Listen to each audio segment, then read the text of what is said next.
Hello everyone. Next clan we'll be looking at is Goan-Sul. What can we say about Goan-Sul? Goan-Sul for me is kind of like Phoenix, meaning that it's pretty one-dimensional and it kind of mostly plays around itself. There are of course a few things to do with other clans, but mostly all the cards kind of synergize between each other and not that much with the other different clans. What does Goan-Sul do? It's pretty obvious. It's, I would say, pure aggression. Almost all the cards in the deck are focused on aggression or focused on getting back your cards to do more aggression. So that one's pretty obvious. Once you've played once or twice, you already know that about Goan-Sul. Let's take a look at the cards. So the first one is Lava Goddess. So Lava Goddess is a level 1 that can capture a level 1 card. This card is pretty strong, but with the current meta, with a lot of Rook as a passive, it gets a lot less strong. Because basically you're going to capture a card on the opponent's side, and then if the Rook passive is here and if all the cards in his hand have Shadow Step, he'll just be able to replace it freely, which is not always what you want. And now you kind of have to take a look at the Lava Goddess in two different ways. First of all is, can you prevent your opponent, can you force your opponent to have another level 1 card of the same color in order to move forward? So typically, let's say your opponent has a Narashima and has a Galmi, and he has a level 1 of each. If you play Lava Goddess and you capture his Galmi, he might need to have another Galmi in hand to reopen that color, and he might not always have that, and sometimes you know what cards he have in hand, and so sometimes capturing a card can still be worth it, because you'll be capturing a color and you'll force him to find that color at level 1 again. And sometimes it will clearly not work. He'll just have another Galmi in hand and he'll be able to reopen it, and you just lost a bit of tempo. But when you start to be at the, I would say, end of his deck, and you start to know which cards he still has in his deck, which cards he might have in his hand, and taking a look at his discard pile and what he has in play, sometimes you can identify weakness, like you know that there are no more level 1s, Galmi level 1s, and he only has one on the board. And so capturing it at that time will lock that color, not indefinitely, but until at least he recycles his discard in his library, and then he draws back a Galmi. So that can be one thing when you start playing, I would say, a lot, and especially on BGA, where it's easy to take a look at what's left, what's in the discard, and kind of understand what's left in the library. That's the kind of play you should be looking at with the Lava Goddess, because you can still attack your opponent with this card and not just lose tempo if it's used correctly. Second thing you can do with Lava Goddess is capture one of your own cards. So if Rook is a passive, let's say you've played a level, you've played 2 level 1s, you're playing Goan-Sul plus Galmi. Let's say you've played 2 level 1 Galmis. You play Lava Goddess and you can maybe capture one of your 2 Galmis. And once that is done, you'll be able to play your 3rd clan instead of that captured card if Rook passive is in play, meaning that so you'll be able to freely open your 3rd clan using that little trick. Other thing that's interesting about Lava Goddess is just it only has 1 in terms of shift cost, which sometimes can be useful because you can play a Goan-Sul card, play a Lava Goddess afterwards, and instead of opening a new color, discarding two, maybe you'll just discard one and replace the Lava Goddess, for example. So the one in terms of shift card can sometimes matter. Next, we have Spirits of Smook. So Spirits of Smook is pretty straightforward. Basically, it means play Spirits of Smook and grab any Goan-Sul card from your discard and put it into your hand. Knowing that you also have Pongu, who has a veteran in Xian, and I think there's a new card in Astrae which also has a veteran, but haven't played with that much yet.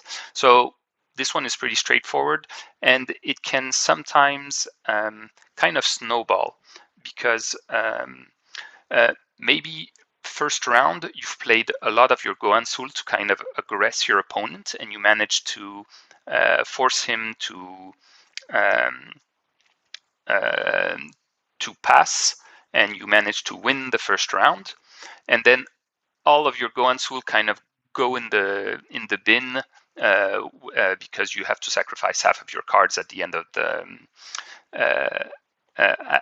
the battle. And playing Spirits of Smook and then grabbing Smook and playing Smook and grabbing most of your, I would say, important Goan-Sul cards can really change the game and bring back the same aggression in the second round that made you win the first round. So this card can sometimes really get the ball rolling and really get you to grab back the right Goan-Sul cards that you were going to need to have the still same level of aggression and kind of keep your opponent on his toes. One thing to remember with this card and with most is that you can use a token, and you can use a token and it has veteran, meaning that if you use a token on it, you're going to gain +2 in terms of military. So that's one thing to keep in mind, and that's one thing that's strong about Goan-Sul is that you can kind of go over the 50-point thresh mark that you're supposed to have when your board is full, is by playing tokens on these cards, because you're using your token for an effect, but you're also putting military on the board, meaning that you're gaining tempo basically. Next is the Demon Guardian. So Demon Guardians is probably one of the best Goan-Sul level 1, because you're destroying a card, which is very strong. Only thing to be careful is when Justice passive is around. If Justice passive is around, you absolutely need to wait for your opponent to play a level 2 before you can start playing Demon Guardians, or you might even be you might even have to destroy one of your own cards, which is probably not what you want to do. So Demon Guardians with the Justice passive, be careful. You can't play it right away. If Justice passive is not in play and there's not the ethereal token to kind of stop you, Demon Guardians is always a very strong card to kind of take a color out of your opponents, because you're swapping 2 cards of the same level in the army to choose which card you're going to be able to destroy, and that's what makes it very strong. You can also use it to swap 2 cards on your side if it's already the right card you want to destroy on his side. So typically, if you're trying to aim for the next round, you might want to manage to have your 3 first level 1s to be of 3 different clans by playing Demon Guardian and making sure you have the right level 1s at the start, so that when you sacrifice everything and you start round 2, you already have your 3 colors that are out, and you don't have to pay any cards to get the colors out. So Demon Guardians, the swapping 2 can be on your side or on the opponent's side, and both can have interesting effects. There's also like Galmi, if there is the ethereal token, you can also use that to free one of your cards using that ethereal token. If same thing on the if the card you want to destroy on the opponent's side is already at the right place, then you can shift cards on your side and do it this way. Same thing as Spirit of Smook.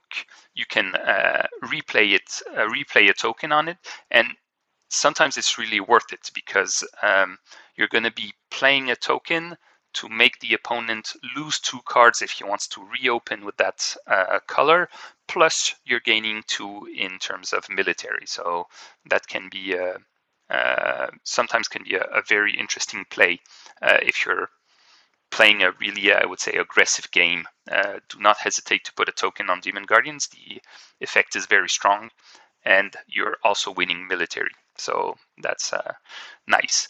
One thing to say about Demon Guardians is when you're playing against Goan-Sul and Demon Guardians, one thing that Demon Guardians does not like if you stack as many level 2s on your level 1s.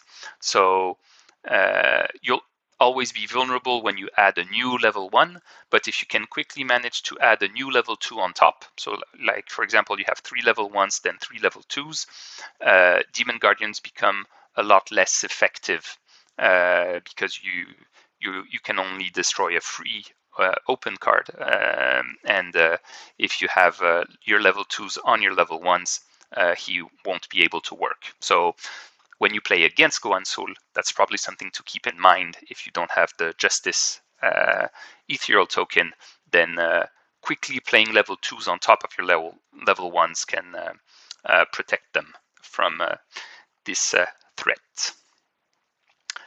Bombing Unit. So Bombing Unit is, I would say, probably one of the hardest level 1 cards to play in Goan-Sul. Actually, the hardest level 1 card to play in Goan-Sul, and I would say is often misplayed. There's 2 moments when you want to play Demon Bombing Unit. Sorry. The first one is when your opponent doesn't have a choice on which card he needs to destroy and sacrifice. And so you can use it to make sure that he just opened a new color, and you play Bombing Unit, and he has to destroy the card of that new color that he just played, and he's going to have to pay these 2 cards again to put it to open that color again.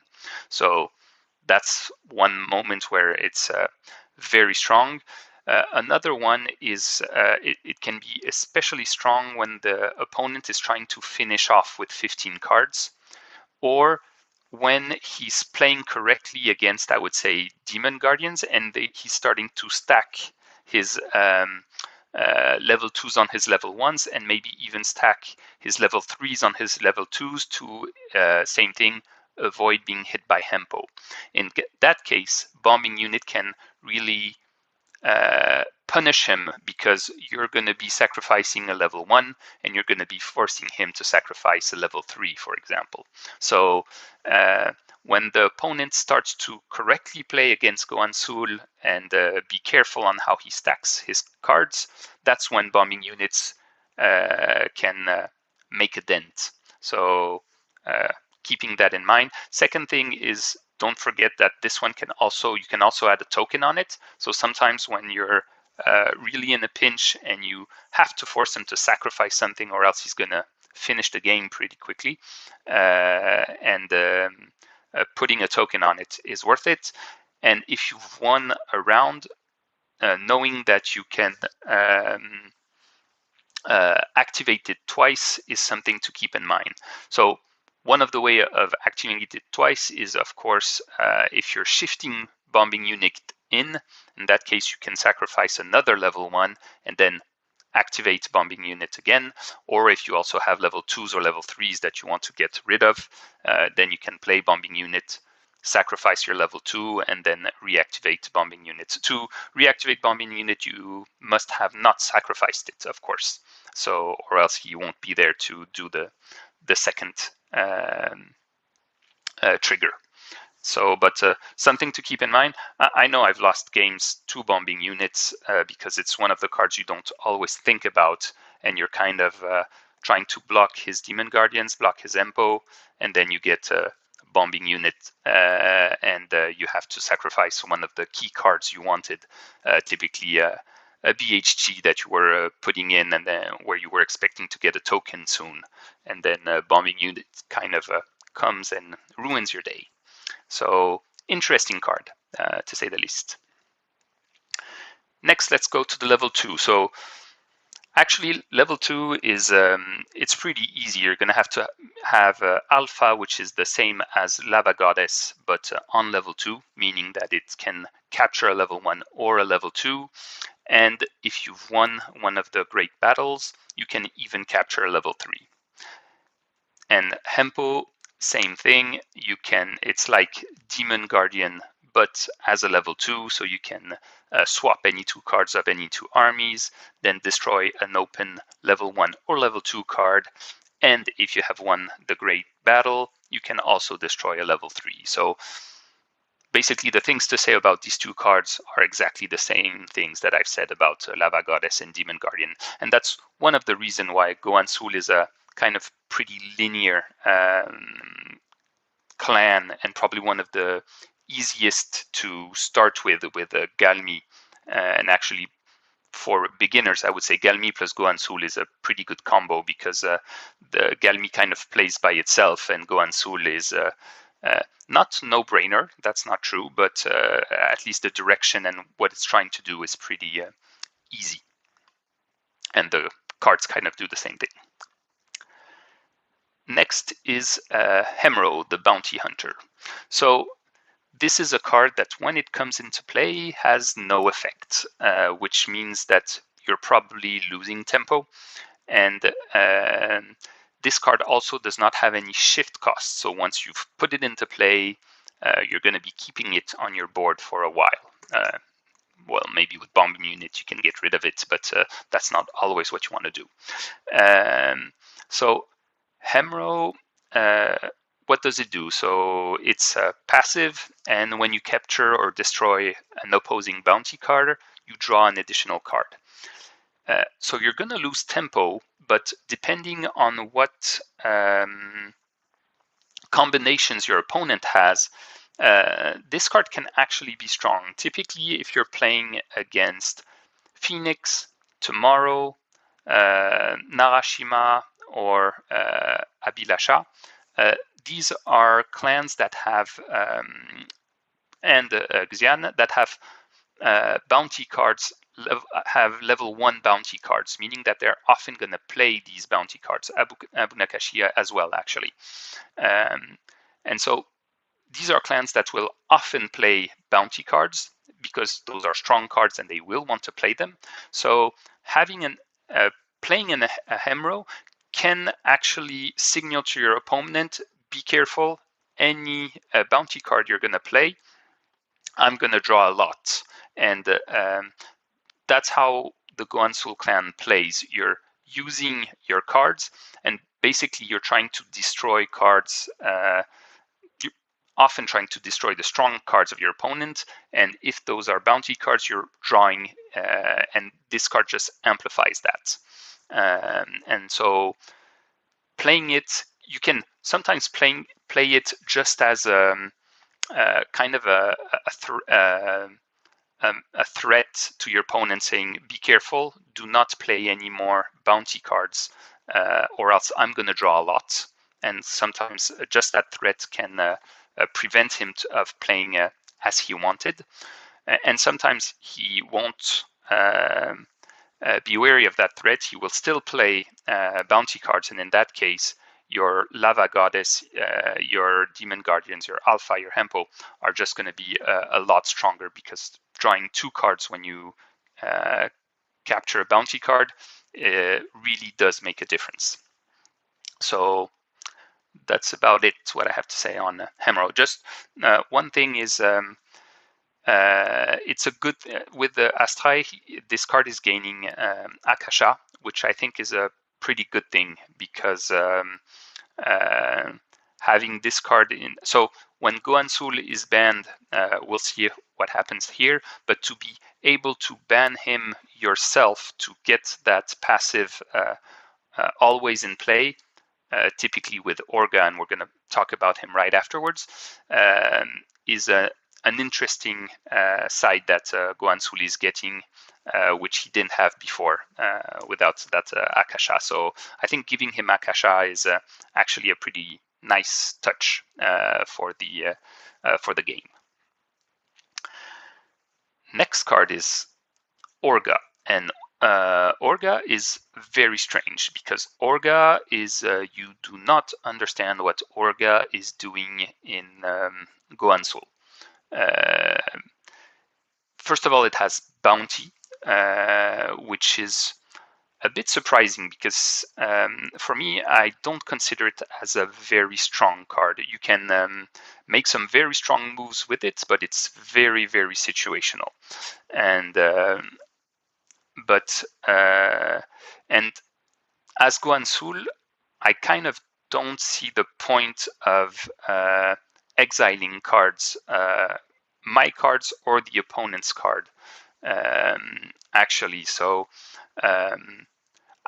Orga is kind of the card where I don't really see how it fits in Goan-Sul, but that doesn't mean you can't use it when you're playing with a Goan-Sul.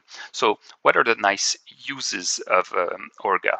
First of all, when your opponent has Xian. So when your opponent has Xian, and if he has played Xian, basically all his level 3s in his discards will be banned with Orga. And one thing to keep in mind in this game is that when you have 3 clans, basically you have 6 level 3s. So if you're trying to win with 15 cards, you need to find 5 out of these 6 to be able to win, knowing that there's a Phoenix that kind of changes things, and there's a Ruknarl card that also kind of changes things. But let's go with the normal. You're going to have 6 level 3s. So with Orga, if you manage to exile 2 level 3s from your opponent, he won't be able to. Basically, you're taking a win condition out of his game, and that can be very important because that means that on the board he'll never be able to go past you. And it gives you a lot more time to play. He can shift to a token strategy, and then you'll have to be wary of that. But you can make sure that he's not able to. And playing Orga, you're typically trying to aim for the level 3s in your opponent, or at least you're trying to aim for his win conditions. And the fact that you can put a token on Orga can be very important because sometimes he has some key cards in his discard, and if those key cards, you're playing Orga, he's going to exile one of his clans, and putting a token on Orga might force him to take out some of those key cards if the first play of Orga did not do it. So the Orga, you need to, first of all, see when you can exile some level 3s. Typically, if he has all his Byunja in his discard pile, playing Orga, you'll be sure to at least exile 1. Adding a token on it, you'll be sure to exile at least a second one. And if he had 2 other level 3s, maybe you're taking 4 of his level 3s out of the game, and which will make military victory a lot easier on later on, with notably with Goan-Sul. So Orga, strange card, but Ken has its use, and very important to know when you're playing Xian or when you're playing against Xian. Orga can be really pivotal. Typically, if you're playing against Xian, if Xian goes into the discard, just play Orga. You're gonna exile his Xian, and except with a 1 card from Rook, he won't be able to get it back, and you just made your life a lot easier. Next is Smook. So Smook is actually pretty nice because it's like Spirits of Smook, but bigger. So Smook helps you get your Goan-Sul cards back, and you choose which ones. And that's very important because the strongest, I would say Demon Guardian and Hempo, if both of them are in your discard, you play Smook, you take these two, and then your opponent is going to be a bit scared. Now, your opponent will know that you have these two cards in hand, so he'll probably try to start playing around it as much as possible. But if he can't, he'll strongly be destroyed, and you're gonna win a lot of, gonna take a strong military advantage that way. Smook also scales with tokens you win. So if you have unlocked one of your tokens, you're going to gain one of each level. So that means you're going to be able to gain a level 1, a level 2, and a level 3, so if Goan-Sul is in your discard, that's probably the card you'll be looking for, but sometimes it's useful to play Smook to grab your Byuyunja and try to finish off with 15 cards, or get that 5 military points, extra 5 military points, where you can play him, and then it's a good thing. Smook also has, I would say, a secret power that most people forget, is that if you have 2 unlocked tokens, you grab your 3 cards, plus you get an extra turn. And that can be really interesting when you're playing with Xian, and especially when you're playing with the Xian Byuyunja. Typically, if the Xian Byuyunja is in play, you play Smook, and if you already have, I would say, if you already have 4 tokens, you play Smook, meaning that you'll be able to grab 3 Goan-Sul cards from your discard to your hand.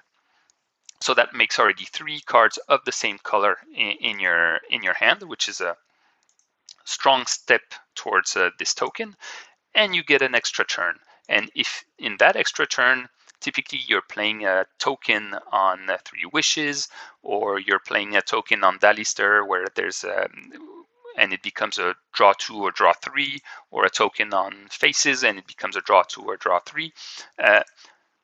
Basically, you can finish off the game, and I have finished off the game this way, where you just discarded 5 cards to get your 4th token.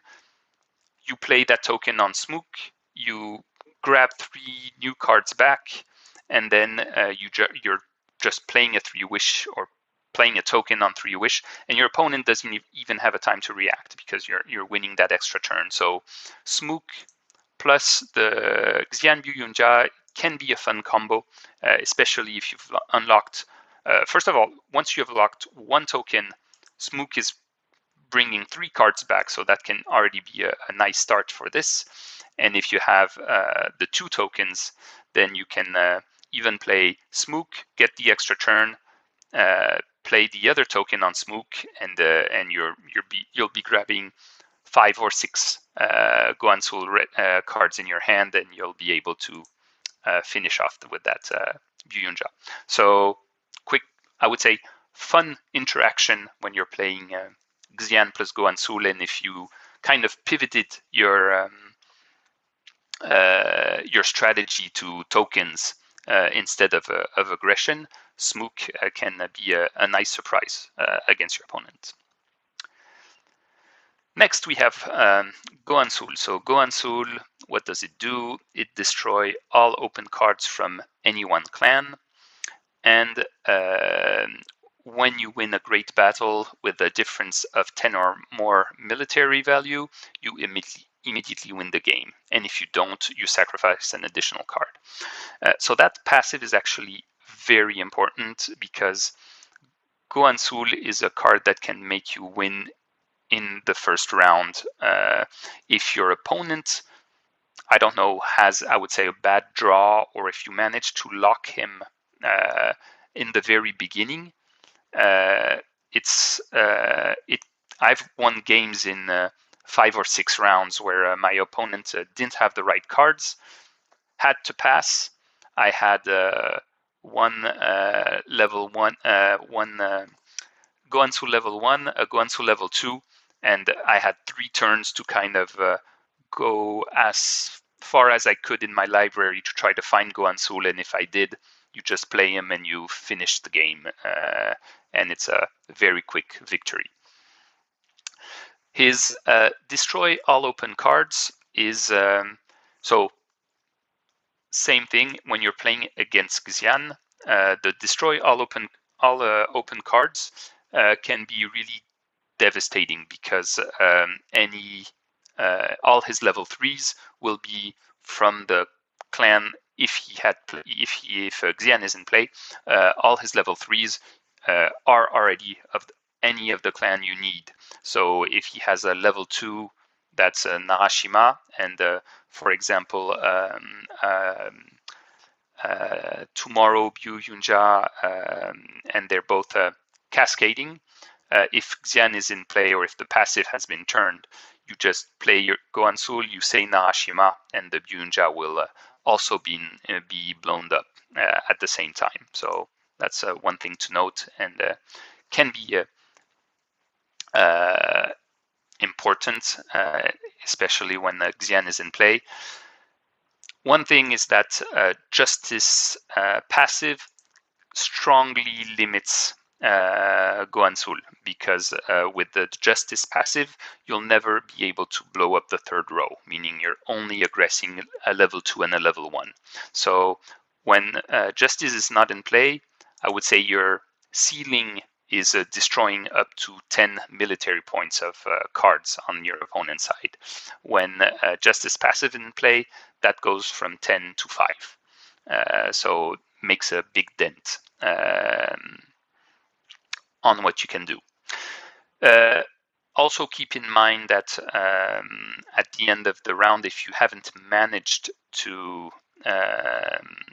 kill with a difference of 10 or more, and it's 10 or more, so if it's exactly 10, even if he has the Marvelous token, he still loses. So it's not more than 10, it's exactly 10 or more.